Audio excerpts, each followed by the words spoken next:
Morning dear student, आप लोग कैसे हो। मैं राजेश कुमार मौर्य आप लोगों का इस रसायन विज्ञान ऑनलाइन क्लास में हार्दिक स्वागत और अभिनंदन करता हूं। प्यारे बच्चों, पिछले वीडियो में हमने उत्प्रेरक या उत्प्रेरण के प्रकार के बारे में चर्चा की थी। तो इसी क्रम में आइए आज हम लोग अध्ययन करते हैं उत्प्रेरक की विशेषताएं। आखिर उत्प्रेरक की क्या क्या विशेषताएं होती हैं उनके बारे में इस वीडियो में हम लोग आज चर्चा करने वाले हैं। तो आइए देखते हैं कि उत्प्रेरक की कौन कौन सी विशेषता होती है जिसके आधार पर माना जा सकता है कि ये उत्प्रेरक है, क्योंकि विशेषता या लक्षण के को जान करके ही हम उसके बारे में काफ़ी कुछ जान सकते हैं। तो इसलिए तो सबसे पहले देखते हैं उत्प्रेरक की विशेषताओं में पहला लक्षण या पहला गुण या पहली विशेषता उत्प्रेरक की अपरिवर्तनशीलता। इसका मतलब ये होता है कि कोई भी उत्प्रेरक रासायनिक अभिक्रिया के दौरान अपने रासायनिक संघटन में कोई परिवर्तन नहीं करता, या रासायनिक अभिक्रिया अगर होती है तो रासायनिक अभिक्रिया होने के पश्चात जो अभिक्रिया के पहले उत्प्रेरक की स्थिति होती है या उसका रासायनिक संघटन होता है, वही रासायनिक संघटन अभिक्रिया के अंत में भी होता है। हाँ, उसके भौतिक संरचना में थोड़ा बहुत परिवर्तन भले हो भी सकता है, लेकिन उसके रासायनिक संघटन में कोई परिवर्तन नहीं होता है। तो पहली विशेषता, उत्प्रेरक अभिक्रिया के समय अपरिवर्तनशील होता है, उसके रासायनिक संघटन में कोई परिवर्तन नहीं होता है। दूसरा, साम्यावस्था पर प्रभाव। तो साम्यावस्था पर प्रभाव क्या है, देखें। साम्यावस्था क्या है? साम्यावस्था का मतलब होता है किसी भी उत्क्रमणीय अभिक्रिया में एक ऐसी अवस्था जिसमें उसके अग्र अभिक्रिया की दर उसके पश्च अभिक्रिया की दर के बराबर हो जाती है, वह स्थिति अभिक्रिया की साम्यावस्था कहलाती है। तो साम्यावस्था जो होती है, इसे मान लीजिए लिखा है H2 + I2 = 2HI। यह एक उत्क्रमणीय अभिक्रिया है। तो हाइड्रोजन आयोडीन मिलकर के HI बनाएंगे और HI अपघटित होकर के H2 और I2 में, यानी एक अग्र अभिक्रिया हो गई और एक इधर जाएंगे तो अग्र अभिक्रिया, इधर गए तो पश्च अभिक्रिया। तो अग्र अभिक्रिया की दर और पश्च अभिक्रिया की दर एक कुछ समय, मतलब कभी या कुछ समय में ऐसा होगा कि इस अभिक्रिया की जो अग्र अभिक्रिया की दर है और पश्च अभिक्रिया की दर है वह कांस्टेंट हो जाएगी, स्थिर हो जाएगी, समय के साथ उसमें कोई परिवर्तन नहीं होगा। तो अभिक्रिया की इस अवस्था को हम लोग साम्यावस्था कहते हैं और इसके लिए एक कांस्टेंट निकाला जाता है, वो है Kc, जो रासायनिक साम्य स्थिरांक है। क्या है? रासायनिक साम्य स्थिरांक है। इसके मान पर अगर हम किसी अभिक्रिया के लिए या इस अभिक्रिया के लिए मान लीजिए उत्प्रेरक यूज करते हैं, प्रयोग करते हैं, तो इस अभिक्रिया में साम्यावस्था पर उत्प्रेरक कोई प्रभाव नहीं डालता है। हाँ, साम्यावस्था जल्दी स्थापित हो जाती है, लेकिन इस Kc के मान पर या रासायनिक साम्य स्थिरांक के मान पर कोई अंतर नहीं होता है। अभिक्रिया होगी, अभिक्रिया की दर तीव्र होगी या स्लो होगी, लेकिन भाई दोनों हो सकता है, स्लो भी हो सकता है, तीव्र भी हो सकता है, लेकिन इसकी जो वैल्यू होगी इस पर कोई प्रभाव नहीं पड़ेगा। तो इसका मतलब हो गया साम्यावस्था पर कोई प्रभाव उत्प्रेरक नहीं डालता है। तीसरा है उत्प्रेरक की सूक्ष्म मात्रा। देखें, उत्प्रेरक जो होता है अभिक्रिया में अगर हम थोड़ी मात्रा में उत्प्रेरक का प्रयोग करेंगे तो उसकी दर वही रहेगी, और अगर कहीं ज़्यादा मात्रा में ले तो ऐसा नहीं है कि कभी कभी ये सोचते हैं कि मान लीजिए थोड़ा सा उत्प्रेरक डालें तो अभिक्रिया की दर बढ़ी, तो उत्प्रेरक और डाल दें तो अभिक्रिया की दर और हो जाएगी, या और ज़्यादा डाल दें तो अभिक्रिया की दर और तीव्र हो जाएगी। ऐसा नहीं है। चाहे हम उत्प्रेरक थोड़ी सी मात्रा में लें और चाहे उत्प्रेरक की मात्रा ज़्यादा लें, तो अभिक्रिया की जो बढ़ने की दर है वही होगी, यानी उसकी उत्प्रेरक की जो मात्रा होगी उस उत्प्रेरक की मात्रा पर अभिक्रिया की दर घटेगी, बढ़ेगी नहीं। इसलिए उत्प्रेरक की जो मात्रा होती है कैसी होनी चाहिए? सूक्ष्म होनी चाहिए। कैसी होनी चाहिए? सूक्ष्म। या उत्प्रेरक सूक्ष्म मात्रा में प्रयोग में लाया जाता है। तीसरा विशिष्टता। विशिष्टता का मतलब होता है किसी एक अभिक्रिया के लिए एक ही प्रकार के उत्प्रेरक का प्रयोग किया जाता है। किसी एक अभिक्रिया के लिए एक ही प्रकार का उत्प्रेरक प्रयोग किया जाता है। ऐसा नहीं है कि कोई उस अभिक्रिया के लिए कोई दूसरा उत्प्रेरक प्रयोग में लाया जाए या कोई दूसरा पदार्थ प्रयोग में लाया जाए तो वो उत्प्रेरक का काम करना शुरू कर देगा, नहीं। विशिष्ट का मतलब एक अभिक्रिया के लिए एक ही प्रकार का उत्प्रेरक, दूसरा उत्प्रेरक डालेंगे तो जो प्रोडक्ट है वो चेंज हो जाता है। क्या हो जाता है? परिवर्तित हो जाता है। हाँ, इसके कुछ अपवाद हैं। जैसे मान लीजिए लिखा है CO plus H2 in the presence of Cu copper, तो ये बना लेता है फॉर्मेल्डिहाइड। क्या बना लेता है? फॉर्मेल्डिहाइड। और अगर ये CO प्लस H2 लगा दिए यहाँ पर हमने जो है ZnO plus CuO plus Cr2O3 ये, और ये बना लेता है CH3OH। क्या बना लेता है? CH3। अब देखें, अगर हम कॉपर लेंगे तो क्या बनेगा? फॉर्मेल्डिहाइड। लेकिन अगर zinc oxide, copper oxide, chromium oxide लेते हैं तो यहाँ पर क्या बन जाता है? Methyl alcohol. क्या बन जाता है? Methyl alcohol. तो इसलिए माना जाता है कि जो उत्प्रेरक होता है यह किसी एक अभिक्रिया के लिए विशिष्ट एक ही प्रकार का होता है। ठीक है। हाँ, ये हो सकता है कि ये जो कॉपर लगा है ये कभी, मतलब ये उत्प्रेरक जो हमारा प्रोडक्ट है उस प्रोडक्ट को जैसे बनना है उसी प्रकार से बनेगा। ठीक है। तीसरा हो गया। देखें, पांचवा क्या है? उत्प्रेरक की सक्रियता। उत्प्रेरक की सक्रियता ये बड़ा इंपॉर्टेंट है। देखें, उत्प्रेरक जो होता है इसका संपूर्ण हिस्सा, संपूर्ण भाग उत्प्रेरकीय दृष्टि से सक्रिय नहीं होता है। इसके कुछ भाग जो होते हैं या कुछ ऐसे पॉइंट होते हैं जो रासायनिक रूप से सक्रिय होते हैं, यानी अभिक्रिया की दर को बढ़ाने का कार्य करते हैं। उत्प्रेरक का संपूर्ण हिस्सा उत्प्रेरकीय दृष्टि से समान, मतलब फेवरेबल कंडीशन में नहीं होता है। ठीक है।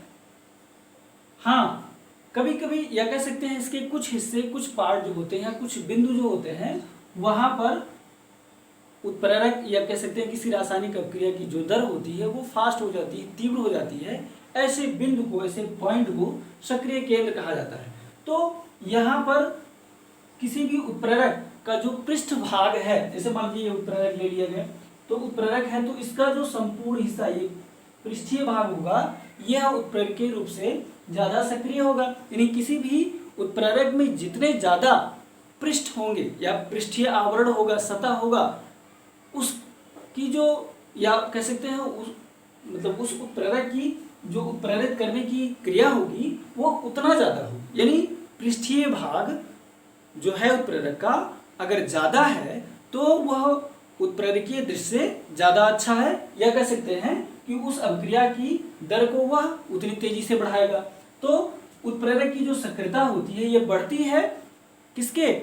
उस उत्प्रेरक के पृष्ठ के, यानी उस उत्प्रेरक का पृष्ठ जितना ज्यादा होगा, पृष्ठीय भाग जितना अधिक होगा, वह उत्प्रेरक उतनी ही तीव्रता से अभिक्रिया की दर को बढ़ाने का कार्य करता है। इसलिए यहाँ एक प्रश्न पूछा जाता है कि ठोस उत्प्रेरक की तुलना में चूर्ण उत्प्रेरक का प्रयोग किया जाता है क्यों? ये प्रश्न।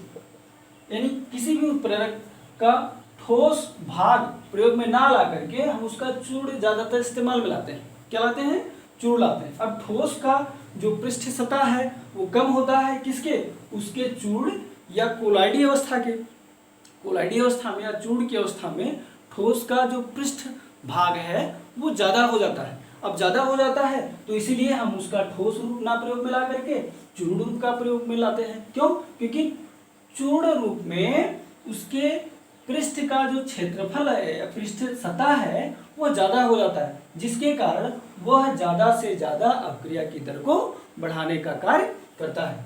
अगला देखें, छठवां, ताप का प्रभाव।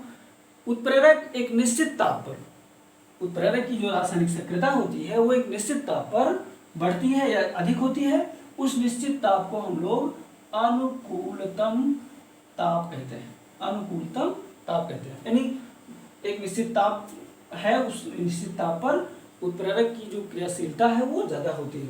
सक्रियण ऊर्जा, उत्प्रेरक जो होता है किसी भी रासायनिक अभिक्रिया की सक्रियण ऊर्जा को, किसी भी रासायनिक अभिक्रिया की सक्रियण ऊर्जा को कम करने का कार्य करता है। उत्प्रेरक कभी भी रासायनिक अभिक्रिया को स्टार्ट नहीं करता, उत्प्रेरक कभी भी किसी रासायनिक अभिक्रिया को शुरू नहीं करता। हाँ, यह अभिक्रिया की दर को बढ़ाने या घटाने का काम करता तो है, लेकिन अभिक्रिया को स्टार्ट करने का काम नहीं करता। अभिक्रिया अपने आप स्टार्ट होती है। कैसे होती है कि जो अभिकारक हैं, अभिकारक के मॉलिक्यूल्स एक दूसरे से टक्कर करते हैं, जिससे उनकी एनर्जी बढ़ जाती है और एक निश्चित एनर्जी, यानी सक्रियण ऊर्जा, अगर देखा जाए सक्रियण ऊर्जा क्या है कि किसी भी रासायनिक अभिक्रिया की वह न्यूनतम संभव ऊर्जा जो जिसके बाद जो है वो उत्पाद में परिवर्तित हो जाती है, तो उसे सक्रियण ऊर्जा कहा जाता है। तो इस सक्रियण ऊर्जा की वैल्यू अगर, या इस सक्रियण ऊर्जा का मान कम है, ज़्यादा है, तो अभिक्रिया की दर कम होती है, लेकिन अगर इसका मान कम है तो अभिक्रिया की दर फास्ट हो जाती है। क्यों?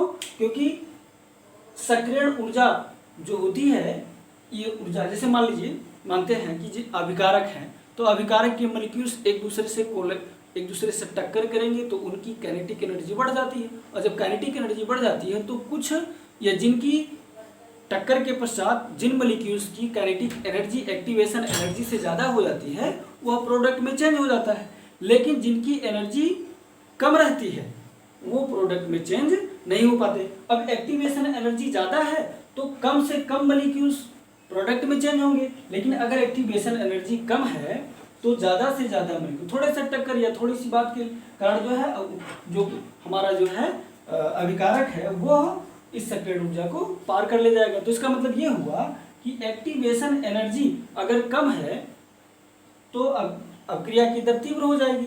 तो यहाँ पर उत्प्रेरक कुछ नहीं करता, केवल एक्टिवेशन एनर्जी को घटा देता है, कम कर देता है, जिसके कारण अभिक्रिया की दर तीव्र हो जाती है। आइए अगला देखते हैं, कैटालिटिक प्रमोटर। कैटालिटिक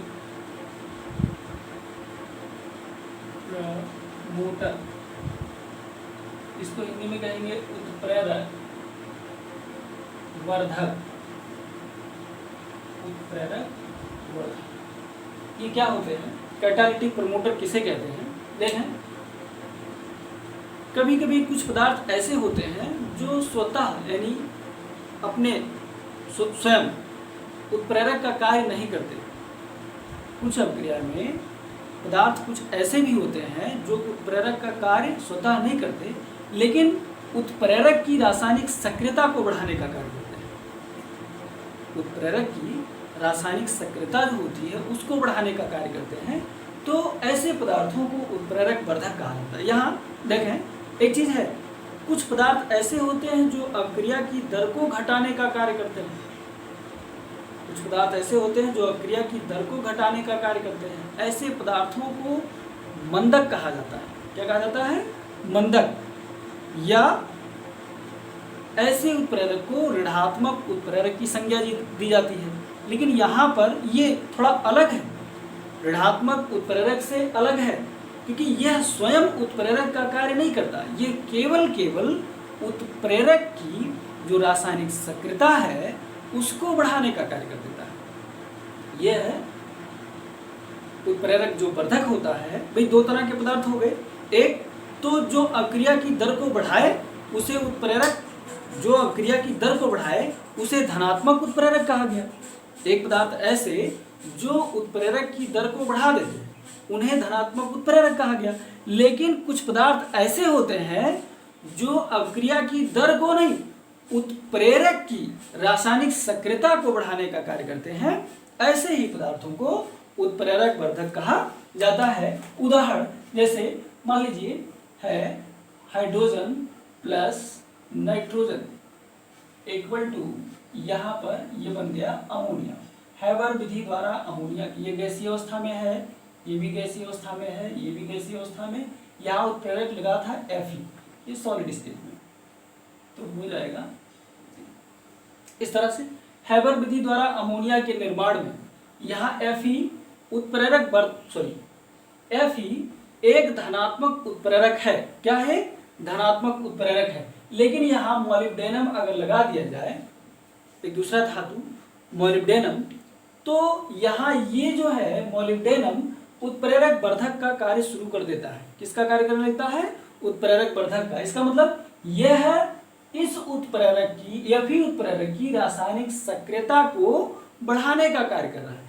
स्वयं उत्प्रेरक नहीं है, लेकिन इस उत्प्रेरक की सक्रियता को बढ़ा रहा है, इसलिए यह उत्प्रेरक वर्धक होगा। क्या होगा? उत्प्रेरक वर्धक। और यहाँ ये या फिर यह एक धनात्मक उत्प्रेरक होगा। तो इसीलिए कहा गया कि वे पदार्थ जो स्वतः उत्प्रेरक का कार्य ना करते हुए उत्प्रेरक की रासायनिक सक्रियता को बढ़ाने का कार्य करते हैं, ऐसे पदार्थों को उत्प्रेरक वर्धक कहा जाता है। एक उदाहरण और देख लेते हैं। CO plus H2। CO मतलब कार्बन मोनोऑक्साइड, ये भी गैस है, ये भी गैस है, और यहाँ पर ZnO प्लस CuO और लगा दिए Cr2O3 क्रोमियम ऑक्साइड, और ये बन जाता है क्या? मेथिल एल्कोहल में। किसमें? Methyl alcohol liquid. ये तीनों सॉलिड स्टेट में है। तो जिंक ऑक्साइड, कॉपर ऑक्साइड, ये दोनों तो उत्प्रेरक का काम करना शुरू कर देते हैं, या ये दोनों उत्प्रेरक हैं। लेकिन यहाँ Cr2O3 यह उत्प्रेरक वर्धक है। क्या है? उत्प्रेरक वर्धक है। यहाँ ये भी उत्प्रेरक वर्धक। तो इसलिए ये उत्प्रेरक वर्धक है। ये स्वयं उत्प्रेरक का काम नहीं करता। Cr2O3 यह उत्प्रेरक का काम नहीं करता। यह केवल ZnO और CuO के उत्प्रेरकीय गुण को, या कह सकते हैं इसकी रासायनिक सक्रियता को बढ़ाने का कार्य करता है, इसीलिए इसे उत्प्रेरक वर्धक कहा जाता है। क्या कहा गया?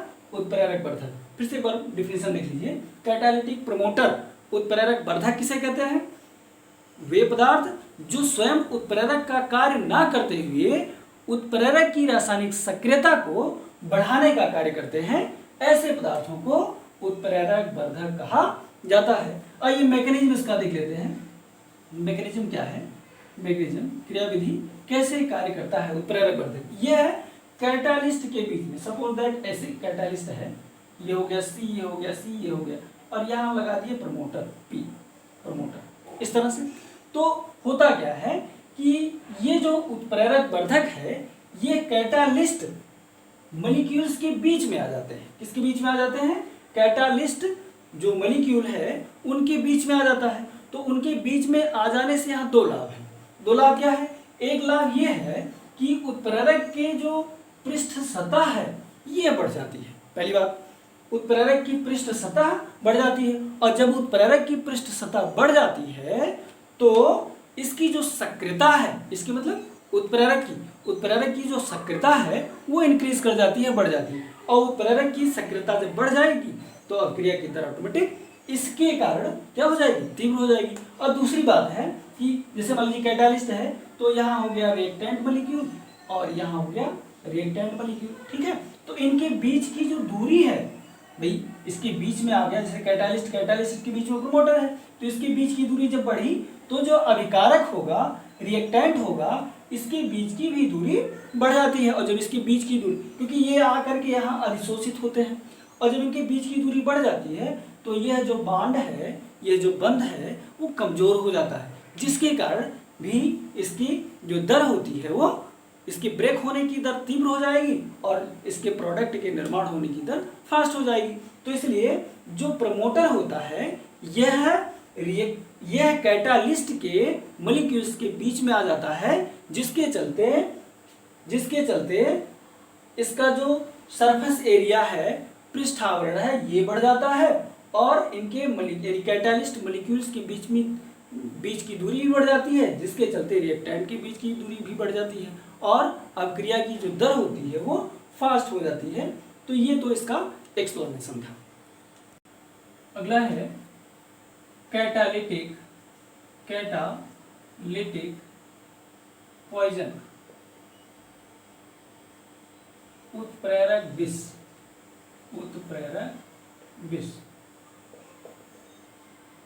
देखें, ये भी उसी तरह से है, विष है, तो इसका मतलब कि कुछ पदार्थ ऐसे होंगे जो स्वतः उत्प्रेरक का कार्य नहीं करेंगे, जो स्वतः उत्प्रेरक का कार्य नहीं करेंगे, लेकिन ये वास्तव में जो उत्प्रेरक की सक्रियता है उसको नष्ट कर देंगे।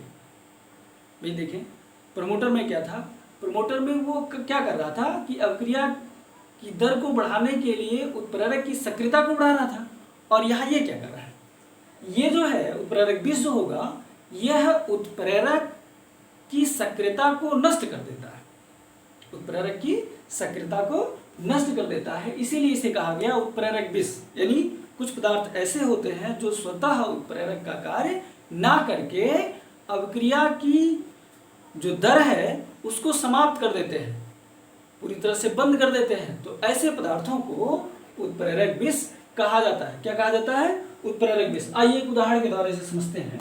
कैसे जानेंगे? जैसे अभी हमने हैबर विधि द्वारा अमोनिया का निर्माण किया था, तो N2 + H2 = 2NH3, यहाँ पर Fe उत्प्रेरक था। क्या था? उत्प्रेरक था। तो यहाँ पर अगर हम CO या H2S गैस लगा दें, क्या लगा दें? CO या H2S गैस, तो ये दोनों यहाँ उत्प्रेरक विष का कार्य करते हैं। क्यों? क्योंकि इनके कारण यह अभिक्रिया जो है स्लो हो जाती है, या इस अभिक्रिया की जो दर है कम हो जाती है, अभिक्रिया नष्ट हो जाता है, यानी ये अभिक्रिया नहीं होती। क्यों? क्योंकि ये जो है COH2S यह उत्प्रेरक इस अभिक्रिया के लिए उत्प्रेरक विष का कार्य करता है। किसका कार्य करता है? उत्प्रेरक विष का। एक उदाहरण और देख लेते हैं। एक है रोजनमुंड अपचयन अभिक्रिया CH3COCl + H2 in the presence of PdBaSO4, ये बन जाता है एसिटल्डिहाइड। किस में चेंज हो जाता है? एसिटल्डिहाइड में चेंज हो जाता है। ये एसिटिल क्लोराइड है, एसिटिल क्लोराइड, और ये हो गया आपका एसिटल्डिहाइड, ये एसिटल्डिहाइड है। ठीक है, यहाँ पर ये जो PD है ये उत्प्रेरक है, लेकिन BaSO4 ये उत्प्रेरक विष का कार्य करता है। किसका कार्य करता है? उत्प्रेरक विष का कार्य, क्योंकि यह इस PD के जो रासायनिक सक्रियता होती है, इस रासायनिक सक्रियता को पूरी तरह से नष्ट कर देता है, इसलिए इसे उत्प्रेरक विष कहा गया। क्या कहा गया? उत्प्रेरक विष। एक और है कि कोई भी अगर प्लेटिनम है उत्प्रेरक, तो इस प्लेटिनम उत्प्रेरक के लिए अगर हम आर्सेनिक ऑक्साइड या आर्सेनिक सल्फाइड का प्रयोग करते हैं, तो यह आर्सेनिक ऑक्साइड, आर्सेनिक सल्फाइड यह PT के लिए उत्प्रेरक विष का कार्य करेगा। किसके लिए? PT के लिए उत्प्रेरक विष का कार्य करेगा। जैसे मान लिया H2 + O2 है, तो ये दोनों अभिक्रिया करेंगे तो क्या बनाएंगे? H2O। क्या बनाएंगे? H2O। तो किसकी उपस्थिति में? PT की। लेकिन अगर हम आर्सेनिक ऑक्साइड और आर्सेनिक सल्फाइड लगा देते हैं, तो यह इस PT के उत्प्रेरकीय गुण को या उत्प्रेरकीय सक्रियता को नष्ट कर देता है, खत्म कर देता है, इसीलिए यहाँ ये एक उत्प्रेरक विष है। क्या है? एक उत्प्रेरक विष है। ठीक है, फिर से एक बार देख लेते हैं। कुछ पदार्थ ऐसे होते हैं जो स्वतः तो उत्प्रेरक का कार्य नहीं करते, लेकिन उत्प्रेरक की रासायनिक सक्रियता को पूरी तरह से नष्ट कर देते हैं, समाप्त कर देते हैं। ऐसे पदार्थों को कैटालिटिक पॉइजन कहा गया। क्या कहा गया? कैटालिटिक पॉइजन कहा गया। इसमें देख लेते हैं इसका मैकेनिज्म क्या है, क्रियाविधि मैकेनिज्म क्या है। मैकेनिज्म में होता क्या है कि देखें, जैसे कोई कैटालिस्ट है, तो कैटालिस्ट ऐसे हो गया, कैटालिस्ट, तो कैटालिस्ट है, तो ये मान लीजिए कैटालिस्ट। ठीक है, तो इस कैटालिस्ट के पृष्ठ सतह पर जो रिएक्टेंट मॉलिक्यूल होते हैं वह अधिशोषित होते हैं, और जब अधिशोषित होते हैं तो अधिशोषित होकर के वो जो है फिर बाद में प्रोडक्ट में चेंज होते हैं। लेकिन ये करता क्या है कि ये उत्प्रेरक के पृष्ठ पर अभिकारक जो रिएक्टेंट है उससे पहले आकर के चिपक जाता है, अधिशोषित हो जाता है यहाँ पर इसके चारों पर। ठीक है, जो कैटालिस्ट होता है, जिसे मान लीजिए कैटालिस्ट PD है या Fe है, तो इन रिएक्टेंट मॉलिक्यूल से पहले यह इसकी सतह पर जाकर के एब्जॉर्ब हो जाता है, अधिशोषित हो जाता है, जिसके कारण अब जो हमारे रिएक्टेंट मॉलिक्यूल हैं उनको इसके पृष्ठ सतह पर अधिशोषित होने का चांस ही नहीं मिलता, जिसके कारण अभिक्रिया की जो रेट होती है, दर होती है, वो नष्ट हो जाती है, खत्म हो जाती है। तो इसलिए जो है ये ऐसा होता है। तो आज के लिए इतना ही, शेष कल। थैंक्स।